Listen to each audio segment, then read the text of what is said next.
À Berlin, jeune hacker, Benjamin est assis dans une salle d'interrogatoire après être entré dans une chambre d'hôtel pleine de corps. Il a des informations à offrir sur la cybermafia, mais il n'acceptera d'être interrogé que par Anna, la responsable de la division cyber d'Europol. Anna accepte le travail et demande à Benjamin de commencer l'histoire au début, l'incitant à remonter jusqu'à son enfance. Enfant, Benjamin veut déjà faire de grandes choses, mais il est invisible pour tout le monde autour de lui. Son père s'est enfui à sa naissance, ce qui est arrivé à sa grand-mère. Le seul souvenir qu'elle garde de son propre père, ce sont les balles qui l'ont tué pendant la guerre. La mère de Benjamin met fin aux choses quand il a 8 ans. Alors sa grand-mère doit l'élever. La magie a toujours été un passe-temps de Benjamin. Et lorsqu'il devient adolescent, il transforme cette passion en ordinateur et en piratage. Ce qui à ses yeux est aussi une forme de magie. Il est incroyablement bon dans ce qu'il fait et sur Internet. Il se sent à sa place, contrairement à la vraie vie où il est un perdant ignoré. Son héros devient finalement un hacker célèbre connu sous le nom de MRX. Et de lui Benjamin apprend à manipuler les systèmes de pharmacie pour lui envoyer du Ritalin. Il apprend également les 3 règles que tout hacker doit suivre. Aucun système n'est sûr. Viser l'impossible et s'amuser sur Internet et dans la vraie vie.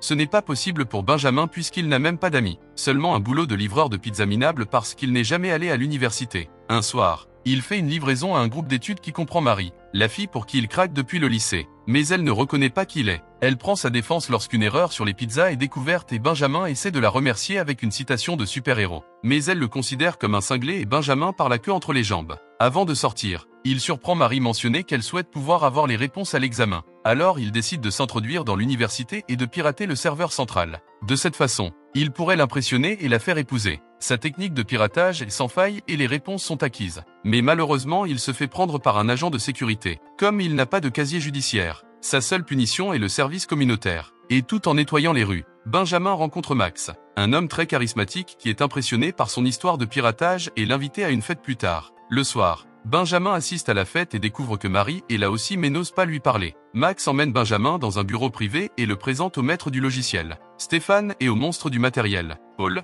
qui demande à Benjamin de prouver ses compétences en piratage. En quelques secondes, Benjamin utilise l'ordinateur portable du bureau pour couper le courant dans tout le quartier, gagnant l'acceptation des 3 hommes. Cela attire également l'attention de la police. Alors Benjamin ramène le pouvoir avant de s'enfuir avec ses nouveaux amis car ce n'est pas la maison de Max. Ils se sont juste faufilés dans une fête ouverte. En sortant, il tombe sur Marie, qui reconnaît Benjamin comme le livreur et se fait entraîner par Max à courir avec eux. Une fois qu'ils sont assez loin, Marie réalise enfin que Benjamin est le perdant du lycée et s'en va rapidement après avoir admis que la soirée a été intéressante. Lorsque Max rentre chez lui, il trouve la porte ouverte et sa grand-mère partie.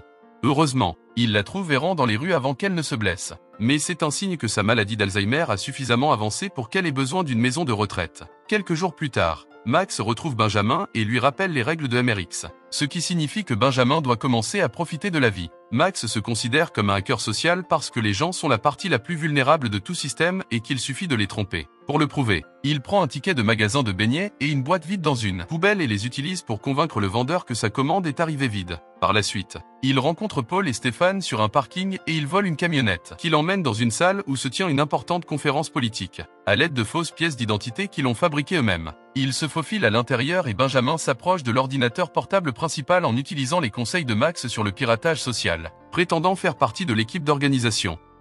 Une fois l'ordinateur piraté, il court se cacher dans la camionnette et change la présentation de la conférence pour une vidéo humoristique d'Hitler. De nombreux participants à la conférence remarquent la camionnette à l'extérieur et la poursuivent. Mais le groupe parvient à partir sans se blesser, bien que la pauvre camionnette finisse par être détruite. De retour dans le présent, Anna commence à se demander pourquoi elle devrait croire tout ce que dit Benjamin. Alors il l'impressionne en mentionnant de nombreux détails sur sa vie privée qu'il a acquis grâce au piratage avant de poursuivre son histoire. Après cette farce réussie, le groupe choisit la maison de Benjamin comme base d'opération puisqu'il vit seul maintenant. Leur farce devient virale sur Internet et alors que Paul n'aime pas l'attention, Max adore ça et veut devenir aussi célèbre que MRX. Comme Max aime utiliser un masque de clown pour publier les vidéos en ligne, Benjamin propose le nom de Clé pour le groupe, qui signifie « Les clowns se moquent de vous ». Dès lors, Clé commence à travailler sur toutes sortes de farces de piratage, qui vont du changement des graphismes sur les actualités financières ou des lumières sur le bâtiment d'une grande société pharmaceutique, affichant toujours des messages rebelles. Ils ne prennent rien au sérieux et restent éveillés jusqu'à tard, grâce au Ritalin. Et tout ce travail acharné rend rapidement Clé célèbre à la fois sur Internet, dans les actualités et dans la vraie vie. Un après-midi, alors qu'ils sont à l'épicerie, le groupe croise à nouveau Marie, mais Benjamin ne parvient qu'à lui dire bonjour. Cela frustre Max, qui reprend rapidement la conversation et montre à Benjamin comment parler aux filles. L'humeur de Max est imprévisible. Il peut passer de charmant à furieux en quelques secondes, surtout lorsqu'il est frustré à chaque fois que MRX ne reconnaît pas leur succès. C'est à cette époque que le gouvernement allemand collabore avec Anna, qui vient travailler avec l'agent Martin et son équipe. Il y a eu récemment quelques attaques importantes contre les systèmes gouvernementaux qui, selon elle, ont été menées par FR13NDS, un dangereux groupe de cybermafia russe qu'elle poursuit depuis 3 ans. Pendant ce temps, les garçons se feraient un chemin dans un concours radio et gagnent une Porsche qu'ils conduisent à travers la ville comme symbole de leur pouvoir. Ils l'utilisent également pour aller chercher des filles qui l'emmènent chez Benjamin pour une nuit d'alcool et de danse. Cependant, Benjamin n'arrête pas de penser à Marie et décide d'aller la chercher dans la nouvelle voiture. Il la trouve à une fête et l'impressionne avec la voiture. Alors, après avoir discuté un peu de ses examens, Benjamin décide de ressembler davantage à Max et l'embrasse. Ce n'est pas ce que Marie voulait et la fait partir. Mais lorsque Benjamin essaie de la suivre, un des amis de Marie le frappe et l'avertit de rester loin d'elle. Le lendemain matin, le groupe est surpris de trouver un message de MRX se moquant de Carr dans les documents qu'Anna a présentés à ses collègues.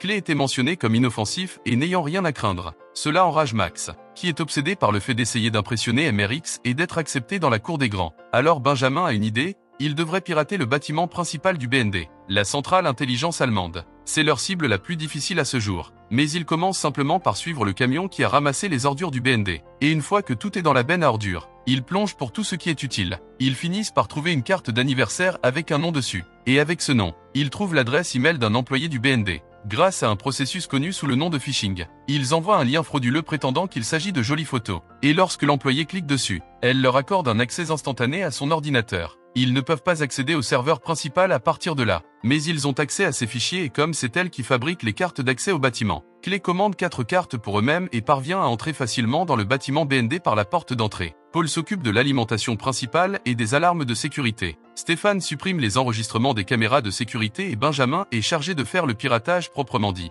bien qu'il reste un peu plus longtemps pour faire quelque chose de plus. Dès qu'ils sont partis, la farce commence et chaque imprimante du bâtiment imprime des dizaines de pages avec un message effronté de Clay. Cette nuit-là, le groupe se rend dans un club pour célébrer leur farce réussie et retrouve Marie. Benjamin se sent enfin assez confiant pour lui faire une meilleure passe, mais il a une mauvaise surprise quand il la trouve en train d'embrasser Max. Furieux et le cœur brisé, Benjamin rentre chez lui seulement pour que Max se présente à sa fenêtre quelques minutes plus tard pour parler. Trop en colère et trahi pour parler, Benjamin dit à Max de s'en aller et l'insulte. Alors Max revient en lui rappelant qu'il n'est rien sans eux avant de partir. L'idée de n'être rien dérange Benjamin parce qu'il ne veut plus être un perdant. Il révèle donc qu'il a volé des données classifiées sur les serveurs BND et les offre à MRX pour prouver ses compétences. Le lendemain, après qu'Anna ait visité le bâtiment du BND pour obtenir des indices sur la dernière farce, elle reçoit une terrible nouvelle, l'agent qui avait infiltré FR13NDS a été tué. Entre cette mort, la farce et les informations volées, la position d'Anna ne tient qu'à un fil. Pendant ce temps, Max, Paul et Stéphane se présentent chez Benjamin, et une bagarre commence lorsque Benjamin traite Max de manipulateur. Paul les fait arrêter lorsque les dernières nouvelles apparaissent à la télévision, révélant que l'agent double a été tué parce que les informations qui ont été volées sur les serveurs BND ont révélé son nom à FR13NDS,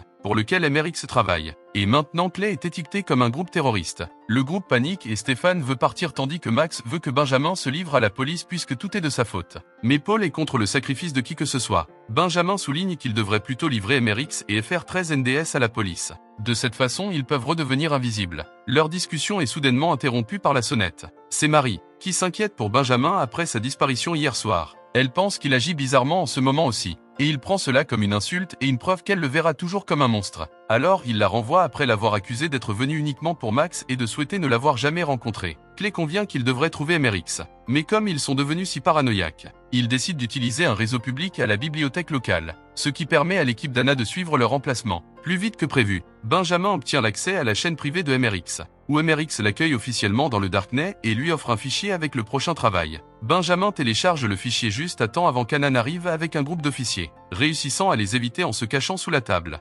Ne pas capturer à nouveau Clay après les avoir si proches entraîne la suspension d'Anna. Le travail que MRX veut que Clay fasse est d'envoyer des logiciels malveillants déguisés en informations réelles, également appelés chevaux de Troie, au système Europol. Et ils acceptent de le faire parce qu'ils ont un plan, ils vont cacher un deuxième cheval de Troie à l'intérieur du premier. Un pour lui faire révéler l'identité de MRX lorsqu'il accède au système une fois la mission terminée, tout en détruisant leur disque dur pour se débarrasser de toutes les preuves. Max s'excuse auprès de Benjamin pour tout et avoue qu'il ne connaît même rien à l'informatique. Ensuite, Clay se rend à La Haye pour étudier le siège d'Europol, mais aucune de leurs astuces habituelles ne fonctionne. Les déchets sont déposés dans un bâtiment sécurisé. Personne ne tombe dans le piège de leur tentative de phishing et toutes les entrées sont verrouillées, y compris les égouts, où Max se blesse à la main avec un clou. Le groupe est prêt à abandonner. Mais alors qu'il s'apprête à partir, Benjamin remarque une personne qui sort de l'immeuble et laisse tomber sa carte d'accès. Qu'il vole. Il est assez risqué de faire du piratage social sur un garde travaillant pour le gouvernement. Alors Benjamin attend que ses amis s'endorment à l'hôtel pour l'essayer, acceptant que c'est sa responsabilité.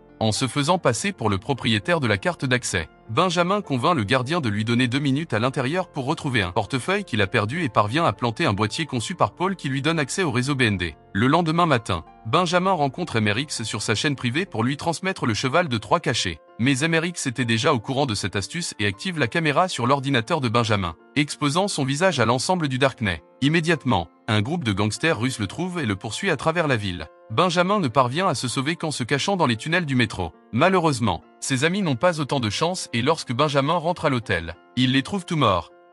Après avoir ramassé les balles, Benjamin appelle la police et demande Anna, nous ramenant au début. Il souhaite redevenir invisible et ne pas craindre pour sa vie. Alors il fournit toutes ces informations en échange d'être accepté dans le programme de protection des témoins. Alors qu'Anna appelle ses supérieurs pour obtenir le marché, Benjamin se remémore sa dernière soirée passée avec Marie, au cours de laquelle elle l'a remercié d'avoir piraté les réponses aux examens et ils se sont embrassés. Benjamin lui a également demandé de s'enfuir avec lui. Martin arrive et dit à Anna de ne pas faire confiance à Benjamin parce que son histoire a beaucoup de trous. Mais Anna le fait changer d'avis en le convainquant que Benjamin est le seul qui peut faire tomber MRX et FR13NDS. Qui sont les vrais criminels? Benjamin reçoit un ordinateur pour travailler sa magie, se connectant au Darknet en se faisant passer pour MRX et en avouant qu'il est un mouchard travaillant avec les forces de l'ordre. Le vrai MRX est tellement désespéré d'effacer son nom qu'il force son entrée avec des méthodes dangereuses, permettant à Benjamin de l'exposer comme un Américain de 19 ans de New York qui est immédiatement arrêté par le FBI. Ravi de ce succès, Anna informe Benjamin qu'il obtiendra sa nouvelle identité dans quelques heures tout en remarquant une blessure à la main qui ressemble à un clou.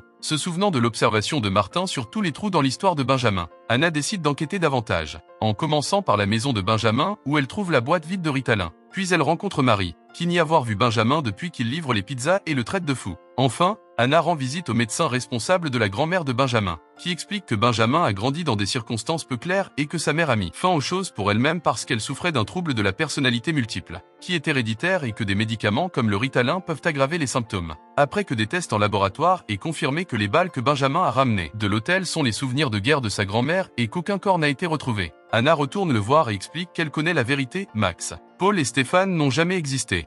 Concernant les autres personnalités de Benjamin, tout le piratage avait été un travail en solo, et la blessure à l'ongle des égouts a toujours été de sa propre main. Cela déstabilise Benjamin, qui refuse d'accepter qu'il est comme sa mère et commence à se demander qui il est vraiment. Mais Anna l'interrompt avec une mauvaise nouvelle, les personnes atteintes de troubles mentaux ne peuvent pas bénéficier de la protection des témoins. Accablé par la peur d'être éventuellement tué par FR13NDS et la nouvelle d'être malade mental, Benjamin a une dépression qui fait que Anna a pitié de lui et lui donne une dernière chance. En route vers les tribunaux, Anna donne à Benjamin accès à un ordinateur du gouvernement et explique que le programme de protection des témoins est un programme littéral qu'il peut pirater, afin qu'il puisse configurer sa nouvelle identité après avoir promis qu'il ne piratera plus jamais rien. Benjamin est légalement libéré et après s'être décoloré les cheveux, il quitte le pays sur un ferry Scandline, où il rencontre Marie, Max, Paul et Stéphane. Il s'avère qu'il n'est pas malade mental et que toute cette affaire fait partie d'un plan de clé pour pirater socialement Anna. Après avoir échappé aux gangsters russes, Benjamin a dit à ses amis qu'il était dangereux de travailler avec lui, mais ils ont refusé de l'abandonner et ont décidé qu'il devait tromper Anna.